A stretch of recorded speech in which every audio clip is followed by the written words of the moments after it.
कक्षा 10वीं के सभी विद्यार्थियों, लो जी आपका 5 फरवरी के लिए आज अपन सेट एफ देखेंगे। जैसा वादा किया है आपको टॉपर बनाने में कोई कसर नहीं छोड़ी जाएगी। 90 पार अब की बार, ठीक है, बिल्कुल चिंता मत करिए। तो इस तरह का आपका ये फ्रंट पेज रहेगा। ये तो मैंने आपको फ्रंट पेज बताया, लेकिन आपको इस तरह से मैं पेपर प्रोवाइड करा रहा हूँ। ये पेपर देख के भागो मत, भरोसा रखो, इन्हीं में से आएगा। आपको आम खाने से मतलब है, गुटली से कोई मतलब नहीं है। बच्चे क्या है, इसको सामने को देख के ये रियल नहीं है, तो मैंने भी नहीं बोला कि रियल है, लेकिन प्रश्न ऐसे ही पढ़ाऊंगा कि जो आएंगे आ रहे हैं वही बताऊंगा। लेखिका मन्नू भंडारी के पिता का स्वभाव क्या, क्रोधित तथा शक्की। विद्यालय में कौन सी संधि है, विद्याधनालय स्वर संधि है। भारत का स्विट्जरलैंड किसे कहा जाता, कटाऊ को। नई कविता के कवि कौन है, गिरजा कुमार माथुर है। पहाड़ पर लालटेन के कवि मंगरेश डबराल। और आवश्यकता से अधिक बढ़ा चढ़ा कर बात कही जाते हो तो वह कहलाती है आपकी अतिशयोक्ति अलंकार में।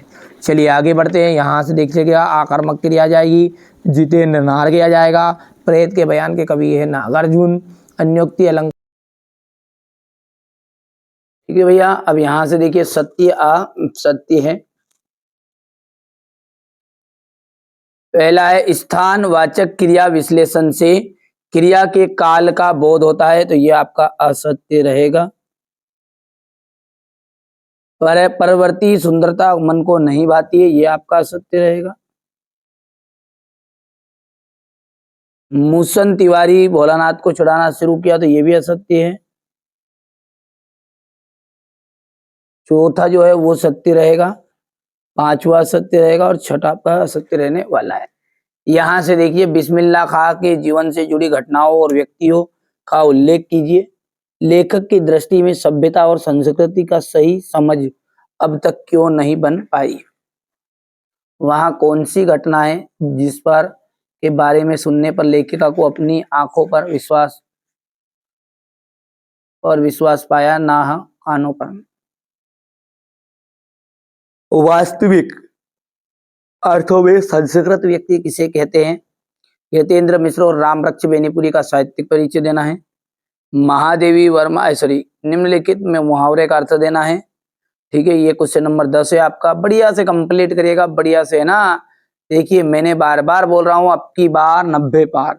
यदि आप वास्तव में भी 90% से ऊपर के हकदार हो और आपको लगता है कि नहीं मैं इस लायक यूं यहाँ पर फर्स्ट सेकंड थर्ड में ही रहूंगा, तो आप जो मैं बता रहा हूं ना उनको आप कंप्लीट करो। बस उसके अतिरिक्त आपको ज्यादा कोई चीजें नहीं करने की जरूरत है। 6 पेपर है, 6 पेपर कंप्लीट तो करो पहले, तो है ना। फिर उसके बाद में आपके पास टाइम बचता है तो करो कोई सी चीज भले, है ना, किसने मना किया है। चलिए तो आगे बढ़ते हैं। ये प्रगतिवादी प्रयोगवादी काव्य की कोई 2 विशेषता है। रीति काल के 2 कवियों के नाम और उनकी एक रचनाएं देना है। तुलसीदास अथवा सूर्यकांत त्रिपाठी निराला की काव्यगत विशेषता है निम्नलिखित बिंदुओं पर।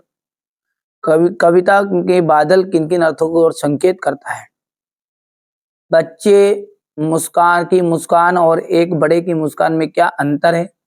उद्धव के व्यवहार की तुलना किन किन से की गई है। आगे बढ़ते हैं। और खंड काव्य किसे कहते हैं। 2 खंड काव्यों के नाम आपको बताना है। भयानक रस, दोहा छंद की परिभाषा उदाहरण सहित। संचारी भाव किसे कहते हैं, इसकी संख्या कितनी मानी गई है। कोई 2 प्रमुख नाटककारों के नाम बताइए। पत्र साहित्य क्या है। बढ़िया से ना, बढ़िया से जो बच्चा मेहनत करेगा ना सफलता उसकी रंग लाएगी ना। ये देखिए क्वेश्चन नंबर 19 है आपका। मेरा विद्यालय पर अनुच्छेद लिखना है और संवाद लिखना है। क्वेश्चन नंबर 20 ये है फसल वाला, हो गया।